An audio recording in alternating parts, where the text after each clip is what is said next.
intro. I'll be like, hey, this is so-and-so. All right, awesome. This is Chris Carr. I am your host of Just For My People, a new interview series coming out of Brooklyn Wildlife. And today we have a wonderful guest. Introduce yourself, my friend. Hi, I'm Maya Morena. All right, awesome. And we're just going to jump right into it. Like, we're going to give people a couple seconds to log on, be able to check us out. But we're going to be discussing activism. We're going to be talking about some political subjects, and we're getting into some awesome elements of how there's an overlap between what people would never guess in terms of being an entrepreneur, dealing with sex work, and then the conversations around human trafficking, the conversations around borders and lines drawn on a map that then criminalize people, and what it is to really be seeking equity and equality, as opposed to some of just the lip service that we find on television. All right, so you were just telling me a brief tidbit, give me a brief anecdote about what you were doing with your equalitymodel.com website. Can we just start there? Yeah, that's fine. I set up the equalitymodel.com website really because I was angry. I follow a lot of the neo-abolitionists in New York. Like, there's several groups in New York that specifically target anti-trafficking efforts. The whole movement is bullshit, quite frankly. So actually, a few years ago, there was a whole website. I'd have to find it again, but it's the New Abolitionists, I believe is what it was called. And it was created by Dorchen Lindhound, who was an anti-porn feminist from the 70s and 80s. She runs the anti-trafficking department, and she basically made this whole website where she took pictures of modern day abolitionists. And if you go on the website, it's full of cops, and, you know, all the people in government, all the people part of prosecution cases, celebrities are on there. Bloomberg is on there, Mayor Bloomberg, the stop and frisk guy. He's an abolitionist. So these abolitionists really just want to get rid of the sex trade, and they want to criminalize it. So that's why they call themselves abolitionists, because they think sex work is slavery. So it's very wild. Seth Meyers and his wife is on there, and that's actually who I protested against, and that's why I made the website, because they're trying to pass the Nordic model here. They want it to become federal as well. So they create these organizations to try to make it seem like it's by the people and for the people, but it's not. So the organization is called the New Yorkers for the Equality Model. So I took the URL. I took New Yorkers for the equalitymodel.com. So if you put that in, it'll go to that website as well. I took Equality Model, and I took a bunch of other slogans that they used, .com, and I took that. And all the URLs go back to equalitymodel.com. Because what they're trying to do is they're trying to rebrand partial criminalization, otherwise known as the Nordic model, as the equality model. That's the new name they're using now. And the whole website basically goes into their bullshit. I was really pissed because I was protesting with Decrim New York, Vocal, and a couple of other organizations against the death of Layleen Polanco and the fact that she died at Rikers. So Layleen Polanco is a trans woman, and she was charged with prostitution. They also charged her with drug possession because she had a pipe on her. They didn't find drugs on her. It was a pipe. And, you know, they charged her with drug possession because of that. Also, she got in an altercation, I believe, with a cab driver. So she went through what's called the Human Trafficking Intervention Courts, which is what these abolitionists created. They created whole courts called the Human Trafficking Intervention Courts, which is basically where women go to, mostly women, who are charged with prostitution or similar things like vagrancy. So these courts are regular courts. You are a defendant and you have to plead your case. And if you are an immigrant, you will usually go into deportation proceedings. You can also go to prison. But basically, the big selling point is that, it's one of those progressive reforms that don't really change the system at all. It's like, we're going to send them here. They're going to be charged with something, but like, don't worry, they won't really be charged or arrested or deported. We're just giving them services. So it's like in that movie Holes, where Stanley is charged with something and the judge is like, well, you have two choices. You can go to prison, or you can go to this program where they make you dig holes. Right. But like the program itself is like a carceral thing. You know, you don't really have a choice. It's not consensual. It is a punishment. So that's what happened with Layla and Polanco. They were like, okay, you can either go to prison or you can go to counseling and you can pay a $500 fine. And, you know, it takes time to go to counseling. I feel like you need housing and your basic needs met first before you even go to counseling.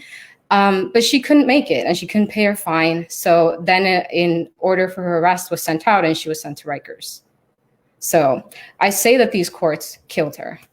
And the people who fought to have these courts instituted were people like Seth Meyers and his wife. And one thing people don't know is that Alexi Myers kind of advertises herself as an abolitionist. She's speaking up for the third world country women. She's speaking for marginalized people and undocumented immigrants. And she's saving all these trafficking victims and slaves because she's a human rights lawyer. Human rights lawyers are prosecutors, and she's worked for the Brooklyn DA's office for several years, and then met Seth Meyers and then moved to Manhattan. So she works right now for Sanctuary for Families and has been pushing on this very heavily because it's really good for her branding. And looking at the interviews, I mean, it's just really sickening because they kind of make it seem like she's just this, just this angel, like she's like this historical figure, but it's like she's not really doing anything extraordinary.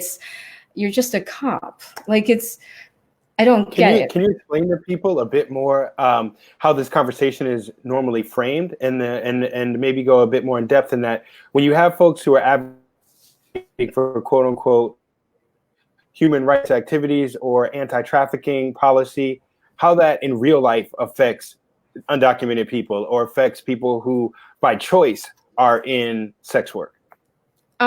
That's one of the things I think everyone disagrees in the movement. Like I'm one of those people that disagrees with the idea that sex trafficking or human trafficking is different from sex work or immigration. What I say is that human trafficking, the narratives themselves and everything about it is a way to disguise what they're actually doing, which is they are targeting marginalized groups. So for me, it's like, let me put it to you this way, right? ICE is a leader in human trafficking efforts, right? When they raid a company, they do not care if you are there consensually or not. They will deport all of you. Maybe once in a while, they might save like a little kid that was in, these terrible conditions, and they'll brag about this story all over social media. But by and large, you're all going to prison and being deported. The way I say it is that the system does not see victims, it sees criminals. That's the way I say it. And it's the same thing with sex work. Again, there's, a few sex trafficking victims, but if you look at the numbers, there really aren't that many because the state does not judge these people to be victims, right? They are involved in a criminal conspiracy. Most people who are abused and exploited are usually involved in some kind of illegal activity, whether that's drugs or sex work or immigration. And it's impossible to find victims if you are criminalizing their survival. You know what I mean? It's right. And I also think that a lot of power is taken away when you give the system this much power. So on the very front page of my Sex Worker Ed website, I actually explain these institutions are now defining slavery, they're defining labor exploitation, and they're defining freedom. And that's not their place. They shouldn't be doing this. They're not good judges of this. And I think people don't know where human trafficking comes from. So to explain where that comes from, even though there's a longer history, I'll go into modern day. Okay. It comes from a treaty. And the treaty is the UN Treaty Against Transnational Organized Crime. So it's criminal justice policy already. The people who create all the laws and criteria around that, who govern that, is the UN Department. UN Office Against Drugs and Crime. UN Office of Drugs and Crime. Yeah, they're the ones who do the protocols. The people who do the trafficking in persons reports is the U.S. Department, the State Department. So they release a report on every single country every year, and they get to judge how well you're doing in eliminating slavery. The US is not really a good judge of this. So like I've read the reports myself, and it's basically, are you persecuting immigrants and sex workers enough?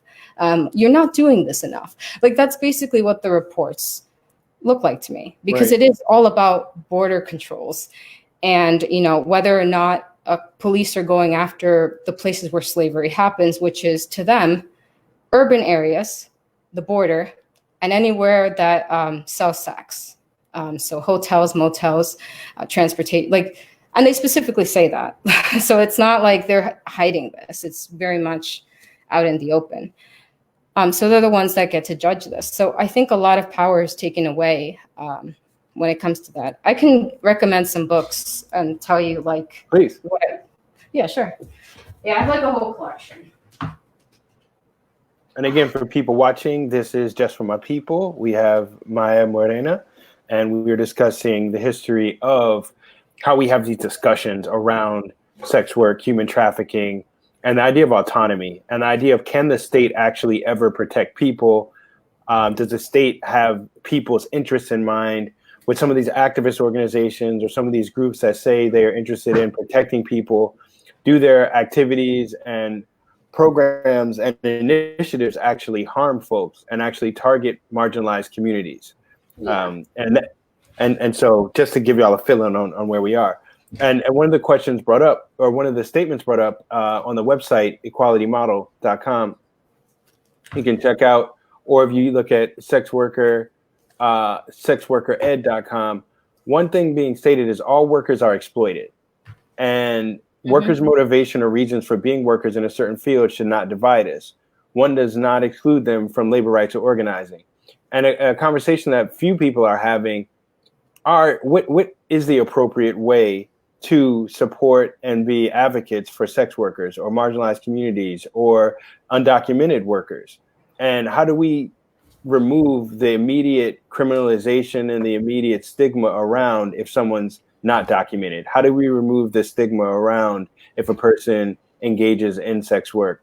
And how do we stop conflating the idea of, well, all sex workers are either involved in human trafficking or an abusive dynamic or need to be saved? And does that saving just lead to more persecution, punitive damages, and things that don't benefit the humans involved at all? So yes, we're back with Maya.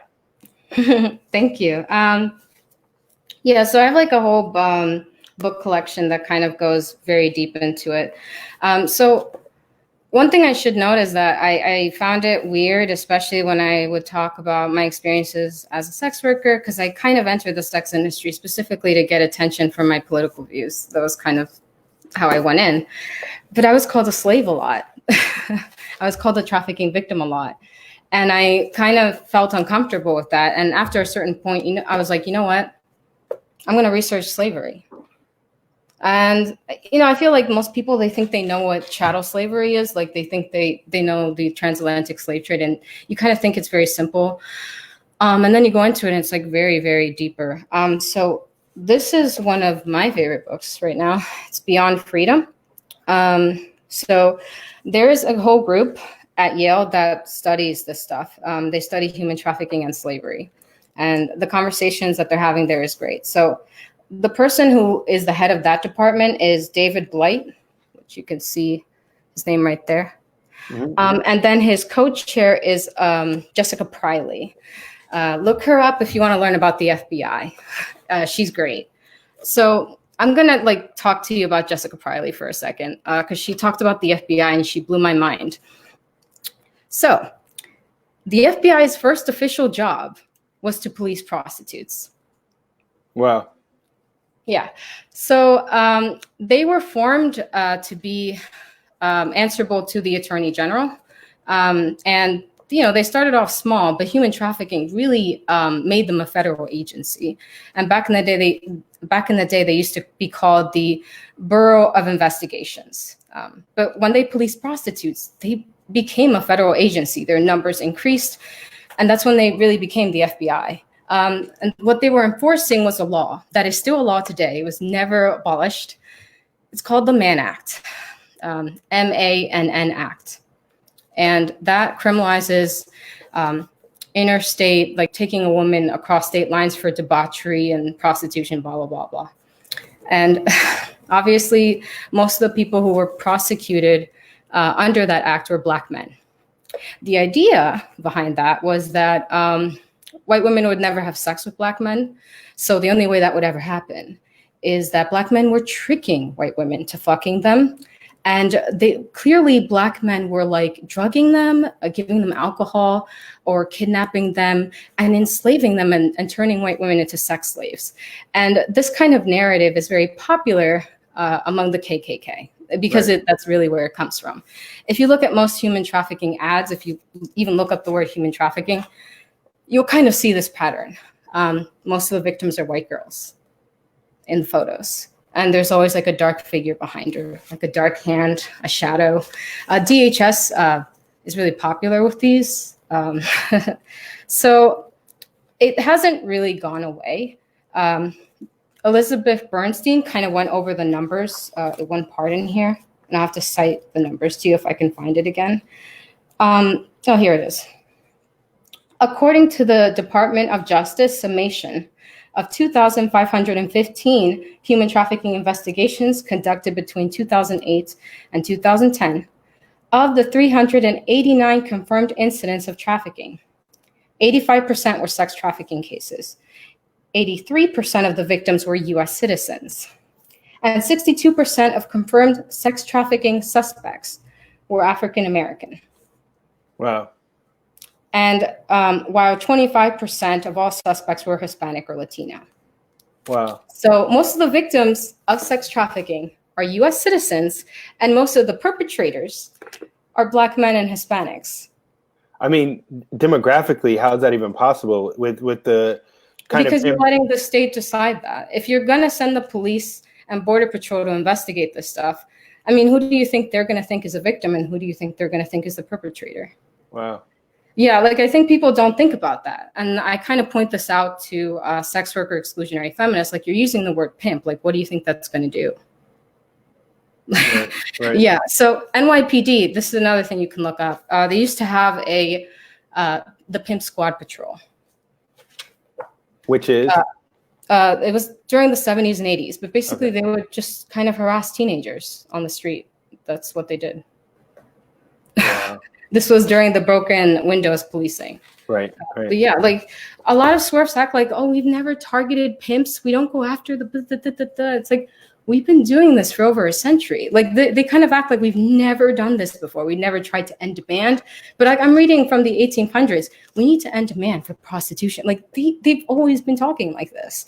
And the results are always the same. But to get back to this book, they have a whole division where they talk about human trafficking and slavery. And I like this book because it talks about what happened after African Americans were freed.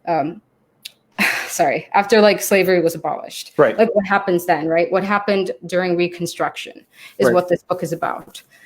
So they bring up various good points that I liked, which is that slaves were not really allowed to talk about their oppression. They weren't really given a voice. So you had like these abolitionists who basically, like the movement itself was racist. So one of the things they talk about is the struggle. Like it's hard to find accounts by actual slaves or by people who were liberated from slavery because white people didn't want them to tell their story. They like to speak for the voiceless because they're making those people voiceless. This is interesting to tie into what you were saying, even with the term abolitionist. One of the things that I came across more recently is that a lot of the New York-based abolitionists that were interested in ending slavery didn't believe that the Africans once freed should continue to stay in America. And they were trying to come up with a plan to get them back to Africa. And it concluded that Africans and people of African descent and Europeans could never actually live together. And even though it seemed like they were champions for freedom for these people of African descent, they were really trying to just get rid of them. And it didn't matter if they sent them to Liberia. It didn't matter if they sent them to Sierra Leone, or they just got them out of the US. And so it was in a way still totally racist, but for a different reason. They weren't trying to exploit the labor. They just wanted to get them out and to have their own homogenous country. And so it sounds like in what you're talking about, some of this language in terms of abolition or in terms of human rights support may have some ulterior motive to it, or may have another agenda to it. Yeah, I think the issue isn't, that's kind of what I kind of tapped into with the Sex Worker Ed website, where I kind of talk about who gets to define these terms and why it's wrong. The thing is, like, it doesn't matter if like you're the most progressive, most liberal person on earth. If you have privilege and power, you shouldn't be leading a movement, and you shouldn't be the one calling the shots, and you shouldn't be the one telling the stories. Because what they do is they take movements like abolition and they center themselves. So if you want to see real world examples of this, it'll break your heart, but Operation Underground Railroad, that's an actual nonprofit, and Donald Trump picked him to create his human trafficking policy recently. Wow. Yeah, and this guy's white. So he's white, and he's, I believe, Mormon. He has like, I think 6 or 9 kids. But like, his whole thing is we need to build a wall to protect these kids from sex trafficking. That's his whole thing. Wow. Operation Underground Railroad is basically, he goes overseas and does police operations in brothels. That's Operation Underground Railroad. Wow. He compares himself to Martin Luther King Jr. He's like, oh, I'm like Harriet Tubman, the modern day abolitionist.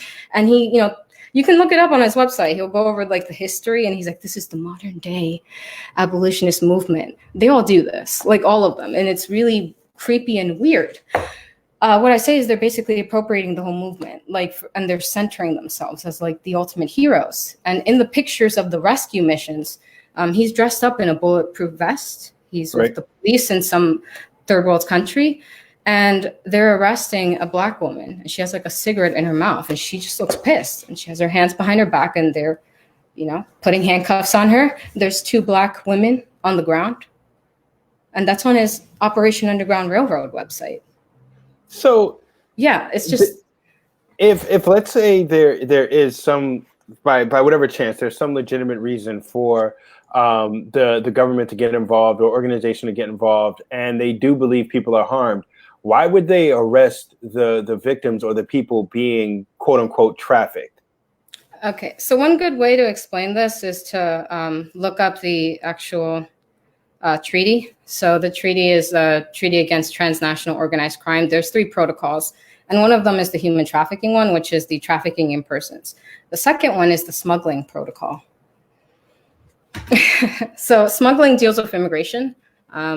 So basically, if you go on there, they'll tell you like, oh, we're not going to harm the immigrants. The migrants are okay. We're just going after the bad people. We're going after the traffickers and smugglers, and we're going to deter smuggling from happening by going after these evil bastards. But don't worry, we won't harm the migrants. We're going to give them resources. We're going to help them. Look at the border. How accurate do you think that statement is? Probably very inaccurate. Yeah. So another thing people don't understand is all those kids that were taken from their parents and families and put into detention centers, which are jails, they were taken from their parents and families because they could be potential traffickers. Right. I saw that, like, one of the reports is they separate the children from the parents to figure out if they're actually the children of the adults that they're dealing with, if they've been kidnapped. But one of the difficulties, if people have fake papers, or if people don't have any papers, or if there isn't proper documentation, you're having legitimate families being broken up by the state. And if you're thinking of, in my mind, of like, the state is not supposed to impose cruel or unusual punishment, breaking up and separating a 3-year-old or 10-year-old or whatever from their parents and putting them in a cell in a country they're not from for an extended amount of time with no actual access to information or due process, that sounds pretty inhumane and sounds like, I mean, that's the point. That's like the thing that I want to nail into people's head. Like, they're like, oh, this is weirdly inconsistent. Why are they claiming that they want to liberate the slaves if they're putting them all in prison? And It's like, the system is creating slavery. They are not liberating slaves. And this is 110% intentional. They just want you to think that they're the heroes. So you don't find out what they're really doing. That's like one of the things that I talk about a lot. Forgot what I was going to say before. No, Oh yeah, like I don't know if you know this about me, but I was a child migrant. So I've actually was caught by Border Patrol. So a lot of things that these kids are going through, I've already been through it.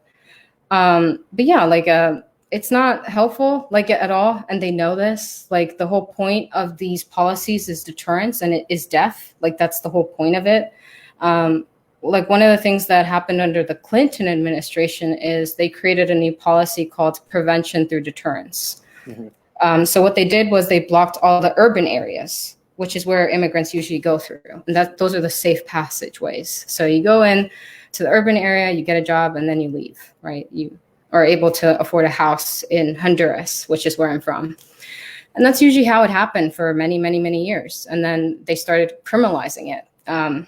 Back in like the progressive era is when they really started to crack down. So prevention through deterrence, they put the border agents in the urban areas. Right. So then the migrants will have to go through deadly terrain and they'll die. And then you can pretend you're innocent. Right. So when I was 5, my parents paid like 10 grand to a smuggling organization, and I had to cross through desert. Now that I'm older, I know that the reason I had to cross that desert is not because there was an evil smuggler and they just want to kill us through the desert. It's because America doesn't want us here, and they were hoping that the desert would kill us, and it has. There are mass graves at the border, and there are researchers that research prevention through deterrence policy, and they call it genocide. Because it is. Like, that's the whole point of it, is that you'll see dead bodies and you'll know how deadly the journey is, so that then you won't come. And that'll deter smuggling. And that's literally the whole point. The deaths are a success. That's how they measure it. It's the same thing with sex work. They specifically created these policies to be deadly. So if you go back into the 1800s, when sex work was starting to be criminalized, and they were having arguments, basically saying, the red light districts and sex workers need to be segregated from the rest of society. The fact that they mostly imprisoned Black women and Black men, like that was all intentional. That was their plan. They were very like, I'm bored with that. Nowadays, they're better at hiding it. Like they're better at acting like, oh, we're not racist anymore. We're reformed. Right, everything's changed. And that's the thing you'll see with a lot of human trafficking organizations. People don't know most human trafficking organizations are missionary groups. So they go overseas. Yes, most of them are. I actually recently did a piece on the End It movement, so it should be published soon. But all of those organizations were evangelicals. You see also some of that where there are groups that were getting in trouble with their adoption policies, and groups that were, I guess. I researched that too. So they do the same thing. They'll go overseas and they'll be like, again, with the whole slavery motifs, but they'll target marginalized groups and they'll call them slaves. They do this against sex workers a lot. So they're like, oh, this district is known to have a lot of sex workers, and we're trying to save slaves, second generation slaves. We can't save the mothers, right, from slavery. They're going to be slaves for the rest of their lives. But if we let them keep their kids, then their kids will inherit that slavery. It's very eugenics-y type thinking. So what evangelicals do is they go to other countries and they take the kids and then they put them up for sale for adoption for Christian white parents. Wow. I remember now what I was going to talk about before when you mentioned the whole, like, they have to prove that the migrants are blood related. Right. Okay, so because white America gets to define freedom to them is a 2-parent household. It's one man, one woman, 2 kids, a couple doggies, and they are in a suburban house. Obviously, people of color are kept out from those things. Like, we have a harder time getting housing because they discriminate. Like, we're not really given access to that whole thing.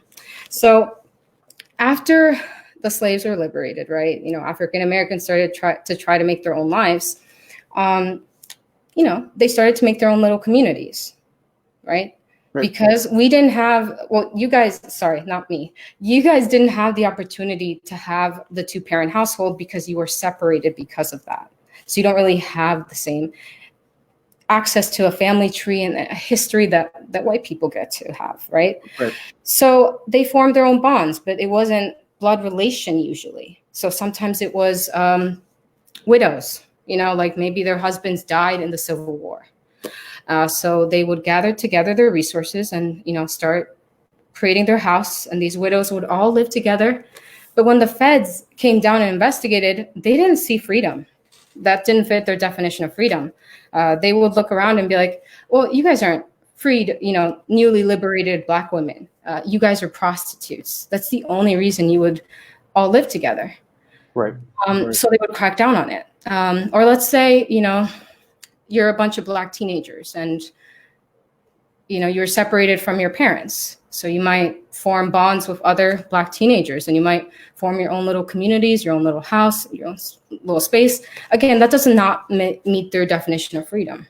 So for white people, freedom is how much can you assimilate to our culture and to our lifestyle and to our family structures. And if you don't meet that definition, then so sorry, but you don't meet our definition of freedom. This is slavery, this is bad, and we're just gonna tear it down. Wow. I mean, it's interesting, even in parts of the Northeast, like I believe in either Connecticut or Vermont or New Hampshire, something like that, Rhode Island, there are laws that prevent a certain number of single women from living in the same house because it was said to stop brothels. But then it also stops independent like people that are able to support themselves living with a group of friends and not having to rely on men. They can't purchase a house together. That's the point, though. They try to reinforce that structure, to reinforce patriarchy and reinforce the whole structure. Like they like it to be that way.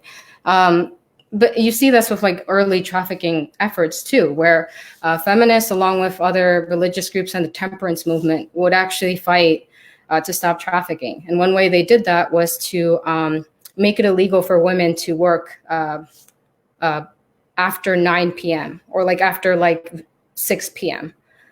What that did, obviously, was create discrimination in the workplace, and women couldn't earn as much income anymore because you just cut their hours. This is like one of the anti-trafficking efforts, but it was to prevent women from being prostitutes because obviously they work at night. So let's just make sure that they can't go out during this time. They can't work during this time. But the whole point when it comes to anti-trafficking policy that specifically targets sex workers, it eliminates women's rights in like a very terrifying way. So you kind of see this with human trafficking PSAs where they're like, oh my God, I was at Walmart or at Whole Foods and like, I think I was almost trafficked. But the whole idea is we need to protect our girls. We got to keep them inside the house. But if you look at like violence, beatings, rape, child molestation, all the violent crime that usually impacts women, it doesn't happen from strangers. Right. It happens inside the home. Right. From somebody they know. And usually that's a family member. And usually that's a boyfriend or a significant other. That's usually where the abuse comes from. But the human trafficking movement, what they do is they turn that on its head and they're like, no, the home is safe, actually. You have to be aware of those foreigners, those foreign men and strangers and all the people in the outside world, and stay indoors and watch your girls, make sure, like that kind of thing of like, protect and monitor your girls, restrict their freedom, make sure they stay indoors. So it's a return to traditional values. So what would you suggest it would be a more salient or authentic way of if we were to say there are people who are being mistreated or in abusive relationships and can't find a way out without assistance, or if there are people who are being trafficked, quote unquote, against their will, what's a more reasonable way of providing assistance to them or advocating for them? Well, whatever benefits sex workers and immigrants will usually also be positive for anybody who's forced as well. Like, it's just, I think people have this idea, especially this like a notion that keeps getting spread around is that, oh, well, this is bad for sex workers, but it's good for sex trafficking victims or vice versa, which is bullshit. It's not real. Like, so we can talk about like domestic violence or runaway teens that will turn to selling drugs or sex in order to live, right? What do those groups need? They need housing. They need their basic needs met, right? Right. Anti-trafficking efforts, though, are always sending police and federal agents after people. Like, that's what it always is. That's what anti-trafficking efforts are. And sometimes they'll do like partnerships. So they'll have nonprofits and service providers along with police. But that creates another problem where you're already putting somebody in a dangerously violent position. And then it's up to the police to decide who's a victim and who's not. And ultimately, it's the police's say so. You're kind of powerless in that moment as a service provider. So it sets up a really bad thing, because then what's going to happen is that immigrants and sex workers are going to be even more distrustful because what's happening is that all these service providers are now becoming carceral. Right, and they're attached to a punitive state element. I kind of find that as a parallel. It's slightly different, but I sometimes volunteer in a school, and I was talking to one of the students, and they were very hesitant to be open with me about stuff. And they're like, yo, if we tell you certain things, you have to tell other people, and that gets us in trouble. And so I was talking to my other friend who worked in prisons, and we were going back and forth about our experiences. And he was like, look, bro, you got to understand, you either are a cop or you're the one who then is being persecuted by the cops. You don't get to be in between. So if you're the person that snitches on somebody and they get in trouble, you're a cop. And sometimes as a teacher, then the kids are right if they see you as a cop, because you can get them in trouble. No, it's true. I mean, I've seen it myself that a lot of these institutions have become carceral, and that is intentional. That happened back in the day too, where, all our services that are supposed to be for us become carceral, and they become more carceral, and they become more carceral. So one thing you can look up is Magdalene Asylums. I don't know if you know what that is. No, tell me, please. Okay, so Magdalene Asylums, I know, it's okay. I have like my boyfriend over there, so. Okay. Magdalene Asylums were institutions for fallen women, for prostitutes mostly. But like, let's say you're a woman and you had an abusive husband and you ran away. You could be put into this institution. If you were an LGBT woman, if you were a poor woman, if you, fought back against your abuser, like you could be put into this institution. But it mainly targeted fallen women, prostitutes. Right. Women, trafficked women, and this was supposed to save you. So it was rehabilitation, which we still have. We have rehabilitation centers for sex workers, and that's usually what people who advocate for the Nordic model and saving trafficking women mean. So, but why do slaves need rehabilitation? It's very odd. These institutions were jails. They forced them to work. Sometimes they were called Magdalene laundries. In Ireland, they would force them to do the laundry for the state. And these were run by nuns. This organization still exists. It's called Romana. The people who run that institution run this nonprofit that is an anti-human trafficking organization. Many women died in these institutions. Teenagers, girls, teens were put into this organization, beaten by these nuns. Some of them are suing this organization right now. So there's also the mass sterilization programs in the US. Again, like how these institutions become carceral. These were done by doctors and people who worked in the nonprofit sector because they become increasingly more violent, right? So the first thing they do is they segregate people. They create stigma for those people. And then you don't ask questions. You think that they're saving them. And they can't really change these people or force them to assimilate. So then they escalate the violence. And it just keeps going. So the mass sterilization programs in the US, most people who know about it know that they sterilize the feeble-minded. Right. What people don't know is that the medical professionals in medical field, they defined feeble-minded as if you were an alcoholic, and especially, but mostly, if you were an immoral woman, if you were a rebellious woman, you were feeble-minded, and you were considered retarded. So what they did is they sterilized sex workers.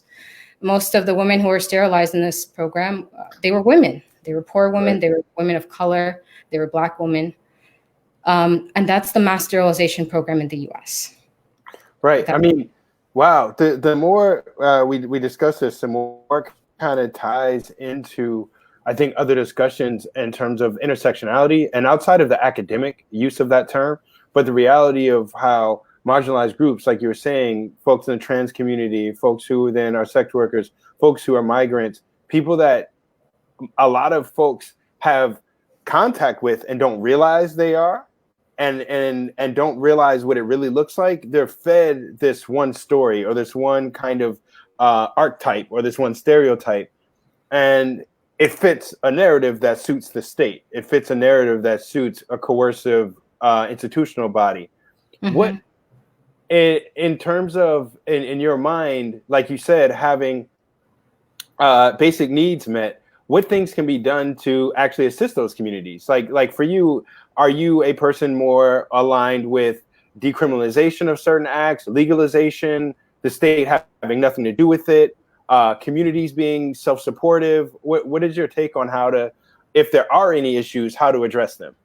Yeah. So what I tell people is, well, first of all, you have to let the people you're calling slaves speak for themselves. And also, you have to center criminals. Criminals, in my opinion, are the most victimized people in society. Again, this is kind of a controversial viewpoint, but I don't like the idea of centering sex trafficking survivors over sex workers or over undocumented immigrants, because these policies mainly impact us and we're the ones who are criminalized. And also because sex trafficking victims tend to be white and they tend to be seen by these institutions as being victims while we're criminalized. Like, I could never really call myself a victim. I wasn't allowed to, like, even though I fit the definition. And the definition in and of itself means that there must be a perpetrator and means that I would have to turn on them. So like in the case of smuggling, I was 5, I couldn't consent to be smuggled over. So my parents by law are considered traffickers. I can't call myself a trafficking victim. Like, I'm not going to put my parents in prison. Like, you know what I mean? It's also the same thing with sex work, right? So I started when I did like sex work on and off, but I started as a teenager. Again, couldn't really consent, but like, I don't want all these people thrown in prison, and most victims don't either. Like, so we're kind of like centering a certain group of people. And a lot of them have this idea in their head that they are superior to us, that, you know, that they need to be centered. And I can't fuck with that. Like, I can't, because we're the ones who are put in prison. And sex trafficking victims, that they tend to be put in prison as well. But that's kind of like my issue with this, is that so many people who call themselves sex trafficking victims are exited women who left the sex industry, and who hate the sex industry, and like they think they are the most oppressed person in the world and that they need to be centered. And it creates an issue, because to me, it's kind of like if you were to talk to somebody who is a citizen, but they used to be undocumented, and now they want to lead this movement and be centered and talk about their pain, especially because a lot of them do this thing where they act like, well, I was a trafficking victim and da da da da da. And they kind of assume that sex workers all choose to do it. Like, none of us are survivors of abuse, and none of us, like, you know what I mean? Like, that kind of divide and hierarchy is the thing that I don't like about this movement, especially because they are weaponized usually by nonprofits in the state to enforce these policies. So are you, not that it's either or, but or strictly dichotomous, but are you then more of a abolish all prisons type of person? Are you somewhat anti giving the state responsibility of controlling people's bodies? Like, where, because you're talking about pretty... I'm a prison abolitionist. So one thing I talk about is how survivors have been weaponized to pass punitive policy. So I always tell people, do not stand with all survivors, because all their politics are different and you don't know what they're promoting, right? So one of the groups that I'm currently criticizing is Exodus Cry, which is a very bigoted organization. It's a hate organization. They're anti-LGBT. What's it called again? Exodus Cry. It's a missionary group. Okay. And you'll see what I'm talking about. Open Democracy has done a whole expose on them, but they are very religiously based. They are against all sexual images, all sexual things. They're against LGBT rights. But that's the organization that these two survivors are promoting. And obviously what they're going to do is they are going to try to take away any platforms that sex workers have and criminalize us. So I tell people, you don't want to support this group, right? You don't want to support this group because that's really who you're supporting. And what ends up happening is because these survivors support these specific police departments or border agents or like this nonprofit, what ends up happening is that people will kind of jump to this thing of like, well, we have to support the survivors. And I'm like, you're not supporting the survivors, you're supporting the organization. You're supporting the institution because that's what they're telling you to do, right? If they're telling you to sign a petition, buy Exodus Cry, and they're telling you to give money to this organization, then you are giving your money to an anti-LGBT organization that is trying to criminalize marginalized people and that has created monstrous policy overseas where they try to criminalize antiviral medication, for instance, right? Because they think that abstinence-only education is what will work. So they don't want people who have HIV to get access to medication. They would rather just have them have their punishment. You know what I mean? Like, it's just, it's one of those things where I tell people, you have to be careful of what you're doing, like who you're supporting and like what you're supporting. So don't just do everything they tell you to do. Look into what you're actually giving your money to and the organizations that they're standing behind. So in terms of your experience, and I know we're gonna probably wrap up in a second. This has been really awesome, but we don't, if you have time, we can keep going. But do you feel like any of this? Do you feel like any of the laws, like with was it SESTA and FOSTA, do you think that the negative effect it has on people trying to make a living, work, run businesses far outweighs the protective nature of it? It's not made to be protective. Okay. That's kind of the point of a lot of these policies. They're not really made to be protective. And I think that's the issue, is that with a lot of anti-trafficking efforts, all the money really gets put into closing people's platforms down and their livelihood, and to police and prisons and border control. Like, that's where all the money goes. So one of the ways that they try to guilt people and manipulate them into supporting this movement is this idea of like, we're going to give the victims resources. We just have to like criminalize them first. We just have to close the border first. We just have to send the police there first, and then we'll give them resources. Like they kind of go into that whole thing of like, we're going to give them resources, we promise, but just like help us pass this bill. And they keep doing this over and over again. The issue is that most of the money goes into these nonprofits and into the police and these border patrol operations. There's really no resources for survivors. Yeah. And so for you, as a person that is generating revenue from either online activities or advertising online, what would you tell people to give them a more realistic idea of what your business is like, or what the actual like when people hear sex work, they immediately picture something in their mind, and everyone's going to picture something differently. But often it's through a lens of, oh, that's bad, or oh, there's stigma, or oh, something's wrong. What for you is more of the reality? It's a bit of both. I guess one of the books that kind of explains this pretty well, although they don't talk about human trafficking, it's more vague. This guy criticizes media. He looks at media. Vice, Crime, and Poverty, How the Western Imagination Invented the Underworld.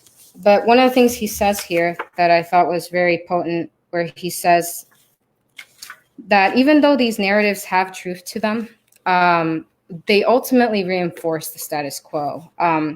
This terrain that we call the underground, and you know what the underground is, right? The underworld, where there's poverty and crime and the mafia and gangs and like all the bad things are there. So it's this like imaginary world, but we see it all the time in the news. The social is constantly redefined by the moral people, the people of power, and flesh and blood beings become fictional characters. And obviously there is some truth to these narratives, but people's voices get taken away, and it's more fiction than real. It's like people become caricatures, and they can't tell their own stories.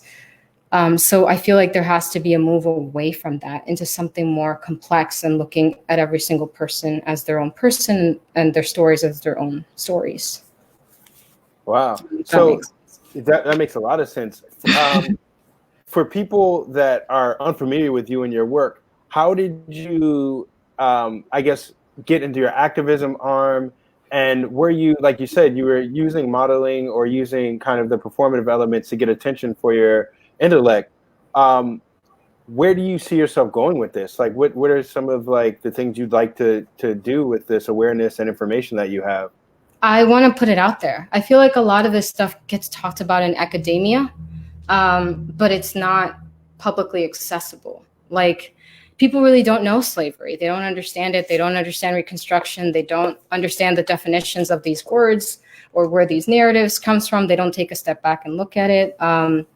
Also, a lot of people never were really taught the progressive era or like the prohibition against alcohol, for instance. They were not taught that very well.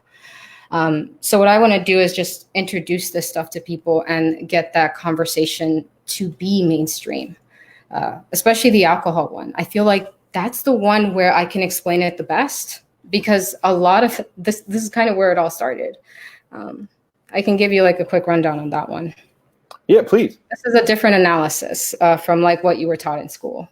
Because a lot of what you're taught about the progressive era is like, oh yeah, out of nowhere, we just went crazy and we banned alcohol and then we banned the Chinese.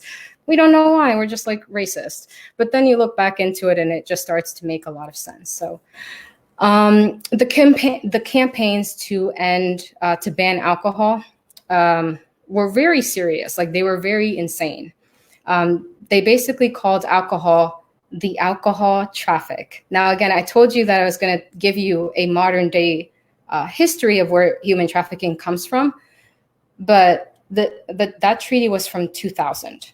But there was an older treaty, right? The first anti-human trafficking treaty was signed in the 1940s or 50s, I believe. And it was called the Treaty for the Suppression of the White Slave Traffic. Human trafficking, sex trafficking, used to be called white slavery. Wow. You can look that up. So if you put in UN Treaty for the Suppression of the White Slave Traffic, you can look at the treaty and see all the countries that signed it, see that it was signed in Paris, negotiated originally in New York.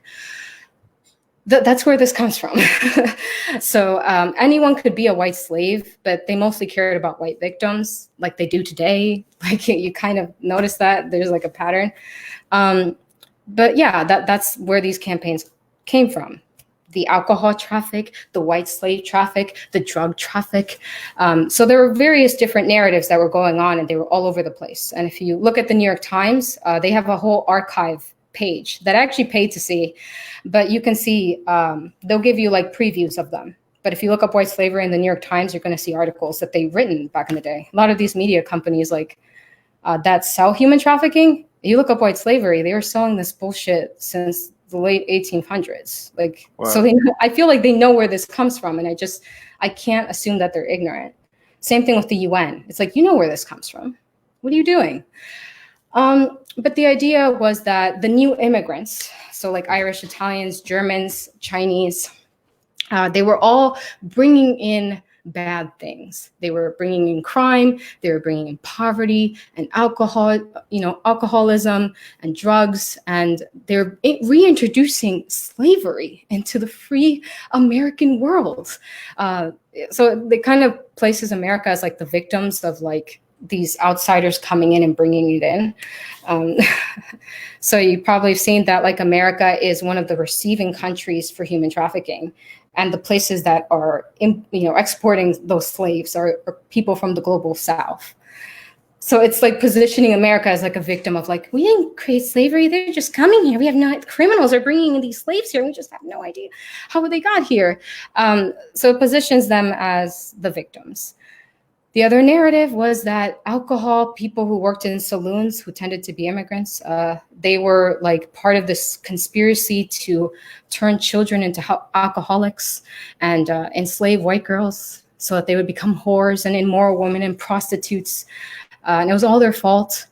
So what they would do is they would accuse these saloons of doing this. And the saloons would be like, no, we're not doing that. Like, why would we want children to come in here and drink alcohol? They don't have money.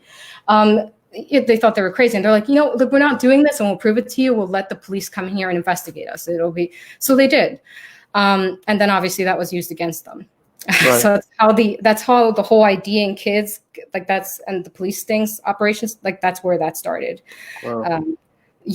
So there were a lot of books that you're going to see in sex worker ed where, they warn about, the trafficking in women. And you also see the first anti-human trafficking films. They were silent films. And they teach you the tricks of the pimps and traffickers to traffic white women into slavery. And you can watch the movies on YouTube. They're silent films. But back in the day, they were controversial. Let me see, what other point was I trying to get with this? Oh, they called people who sold alcohol dealers. That's where that comes from. So alcohol dealers, they're evil, they're traffickers, they're doing all these horrible things. There was also investigations into China. So feminists would go to China and try to prove that the Chinese were bringing opium here. They're bringing opioids, and they were drugging white women and trafficking them to become prostitutes. So our first anti-immigrant law ever in the US, this was the first restrictive law, was the Paige Act. And the Paige Act basically banned all Asian women, Chinese women specifically, from being in the US. Wow. The idea was that all these Chinese women, some of them, they're not coming here by their own free will. They're slaves. They're coming here to become sex slaves. And the US didn't believe that Chinese women could ever be proper, respectable ladies. They believed that they were all prostitutes. They were going to bring prostitution to the US. So they just banned them all through the Paige Act. And what this did was it increased prostitution, because you had Chinese men building the railroads and you just banned their wives and girlfriends. So prostitution is going to, it's just, so what the US did then is they banned all Chinese people through the Chinese Exclusion Act. Right. That is why Chinese people were banned. And you're not taught that in school. They're just like, oh, we're just racist for no reason. They don't teach you how it was justified. The Paige Act led to the Chinese Exclusion Act. The first, let me see what things I could tell you. Did I tell you about the FBI yet? Yes. The first law for police and prostitutes. Okay, so I told you that one. The Mann Act is still a law. And through Sesta Fosta, Trump actually increased the jurisdiction of the Mann Act. Wow. And there's a new law or a new bill that's, I guess, up for a vote sometime soon, dealing with, I guess, advertising or language being used on the internet. I have to figure out the name of it. Yeah, I'll try to research it later. Let's see what else happened with the prohibition thing. Most of the people who are criminalized for that were immigrants and poor people. That's how that ended up happening. But it was also, the saloons were a great place for people of all nationalities and genders to come together. And this is where dating was invented.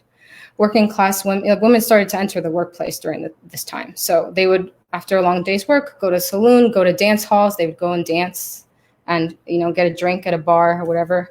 And that's where dating started to be invented, because they were able to create their own money and spend it and do what they wanted with their free time.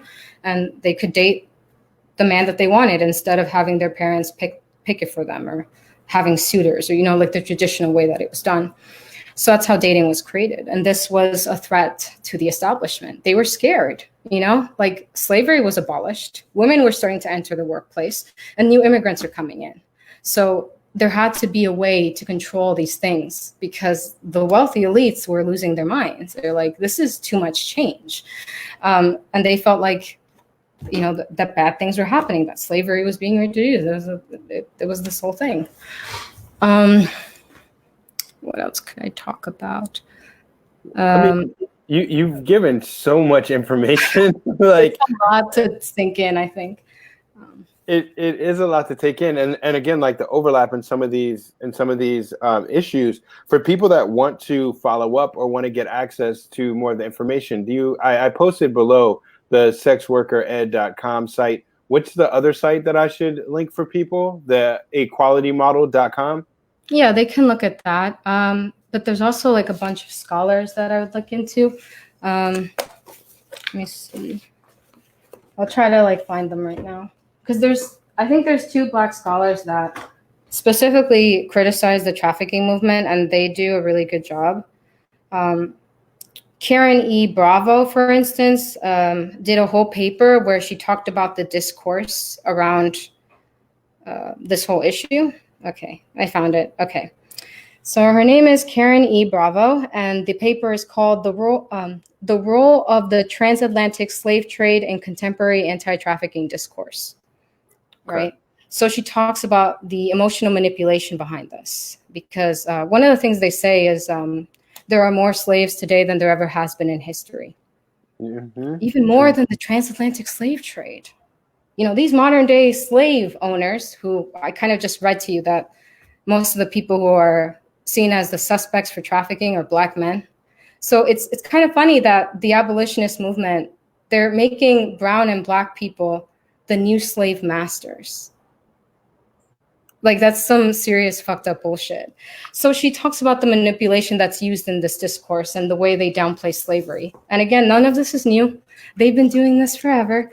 So if you look up back in the day, the sermons they would do against white slavery, it was the same thing. The Salvation Army was very big on this as well. The Salvation Army was part of the temperance movement.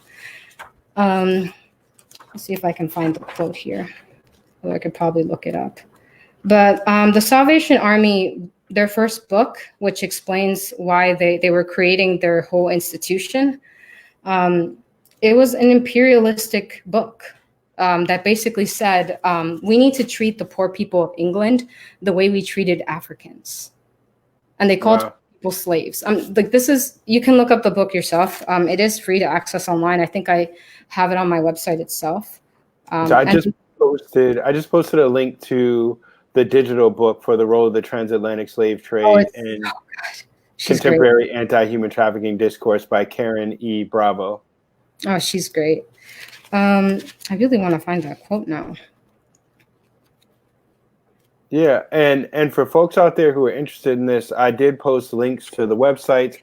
I've posted some of the names of the books if you'd like to explore more. And I know it's a lot of information, but this has been really, really informative. This is dope. Mm-hmm. What else was I talking about before? So I remember. Well, before we started the actual interview part, we were talking a bit. You had some type of kind of not engagement, but there was like an activist who was aware of your work and kind of, I guess, either quoted you or you've had a back and forth with Seth Meyers' spouse. What was that whole? Seth Meyers basically was holding an event at WeWork in Manhattan. This happened I believe in December, but I was in the Daily Beast. They interviewed me about the protest that I did against Seth Meyers and the whole organization he was helping to create. And he was hosting this event to announce this initiative, which is the New Yorkers for the Equality Model. The Equality Model. No buyers, no pimps, New York is one of their slogans. So I went there and I protested the event. And it was kind of weird because they were advertising this to be a public event. And then when I started criticizing them on Twitter, I swear to God, they pulled the news articles from the news publications. They pulled it down. Wow. And I had screenshots of it. I have it on the website itself where I show that they deleted. They had the journalists pull it and it became a private event. I had one of my friends that works for the ACLU try to email them to get the location. And they're like, oh, sorry, you need to have a contact with somebody who's already going and who's already in the organization to be able to. So it was very private. They were very scared. They're afraid of like any small, like they just need to have the narrative. They need to control it. And any person that criticized them even slightly, like they just lose their shit. Like it's just, So it became a private event. I went anyway because luckily for me, I screenshotted these news articles before they were taken down and I knew where the event was. So I went with like a few of my friends, but they didn't want to be interviewed, obviously. So the journalist interviewed me after the fact, and they interviewed Alexi Myers, Seth Meyers' wife, and she looked up my porn. And she told him about it, completely unprompted. He just like mentioned my name and was like, "Oh, what do you think of Maya Morena protesting your organization?" And she's like, "Well, I looked up her porn and I saw her getting anally raped. She did not look empowered to me. I never want to engage with her." That was her quote. Wow. It's like, you saw me getting anally raped and you never want to engage with me. Wow, that sounds like you really care about those survivors. Wow. Wow. But it's also like, it's kind of like those homophobic people that they're like, "Oh, I don't hate gay people. I respect gay people. I think we need to help them." But like when you mention, like when a kid comes up to them and asks them about gay people, they'll be like, "You want to know about gay people? Well, they take it up the ass." And you know what comes out of the ass? Shit. They will describe this stuff to disgust you. So Right. you'll be disgusted by gay people. They do that with sex workers.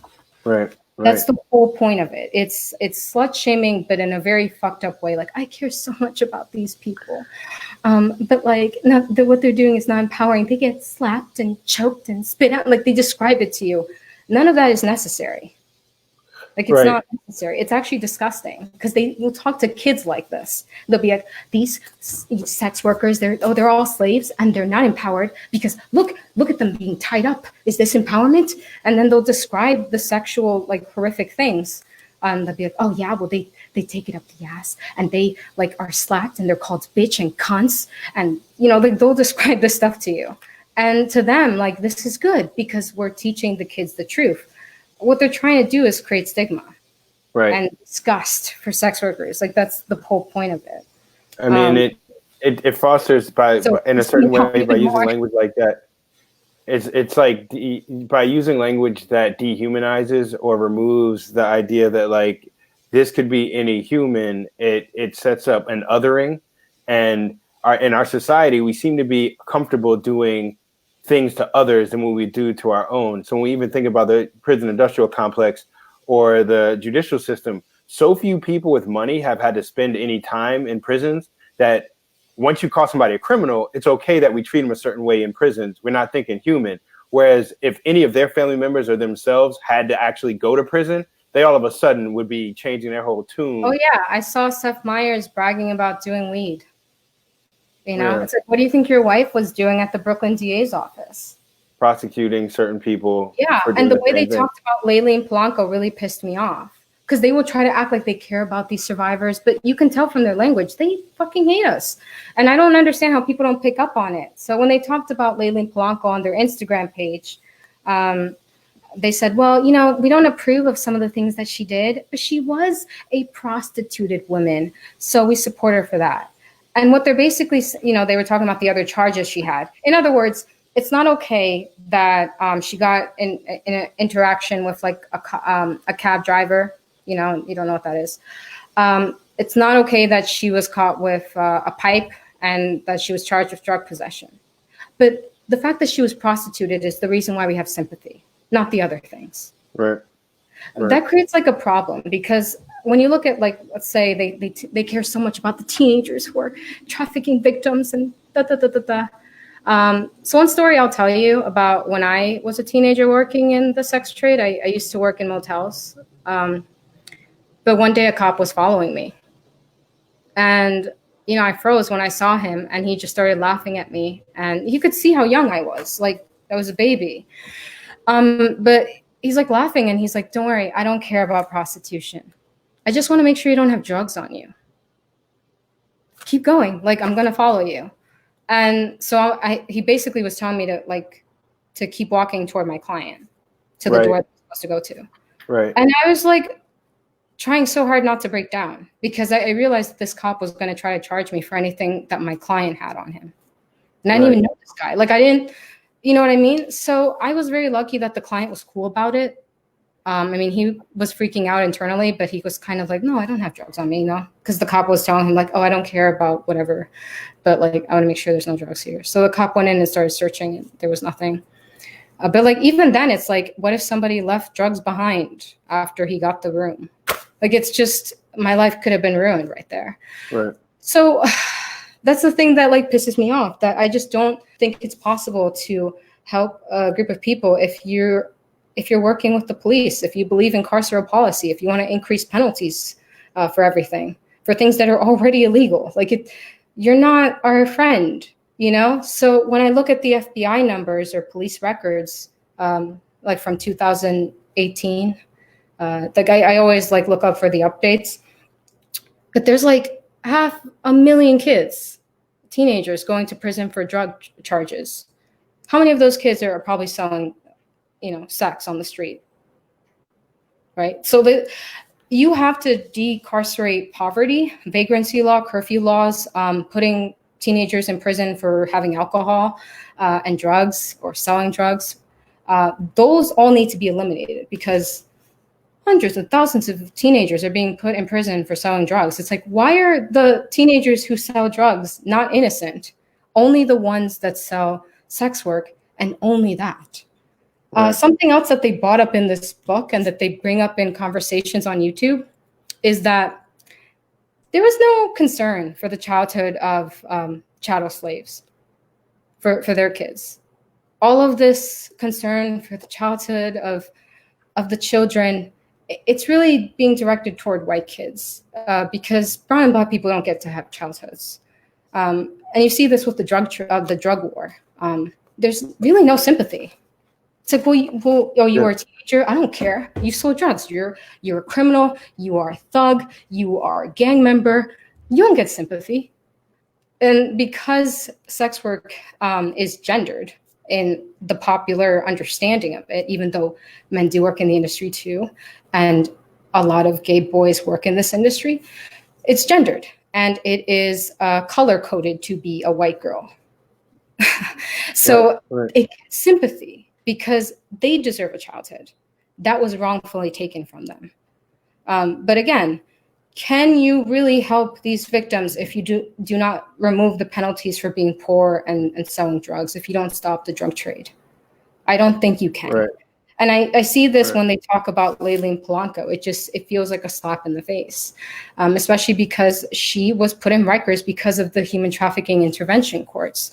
Like, you have to prove you are a perfect victim. But the state's definitions are very narrow, and they're harder and harder to prove that you're innocent if you're a person of color.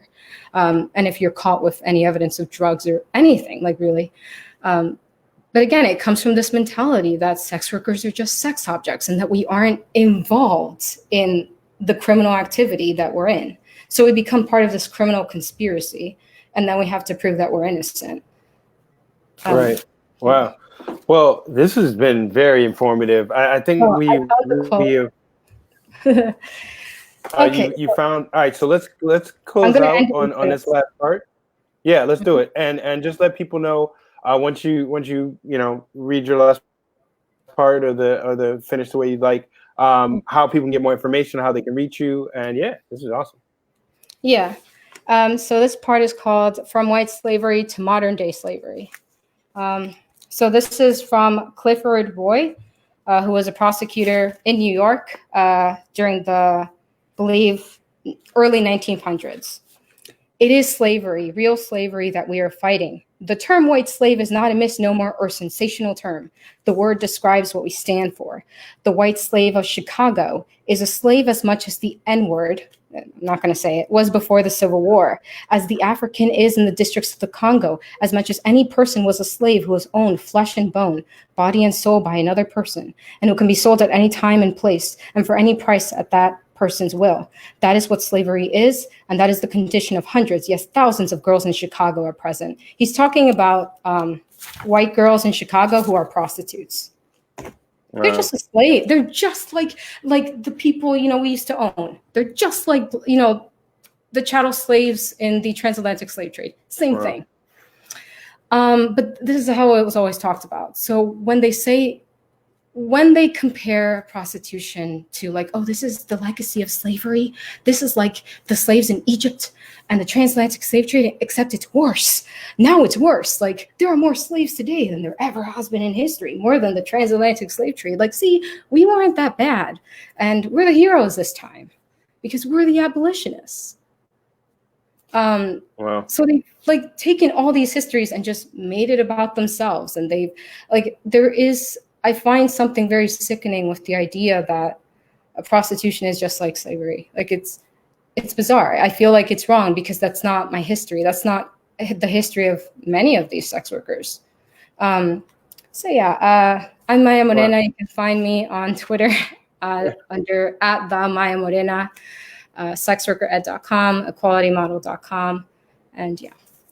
Wow, I mean that was amazing. I had no idea we were going to get that deep. I appreciate it, and I wish you the best. You know, with everything so crazy with the pandemic going on, and yeah. I wish you the best also with your activism. Again, yes. Everyone, you have been watching Just for My People. I am Chris Carr, your host, representing Brooklyn Wildlife. Shout out to my old school T-shirt. You know, back when people used to put nice, inspiring phrases on T-shirts for young Black people. Each one teach one. And shout out to Maya. I appreciate it. You've been an awesome guest. And we're going to sign off. You want to say goodbye to anybody out there? Goodbye, everyone. All right. Awesome. Peace. Peace.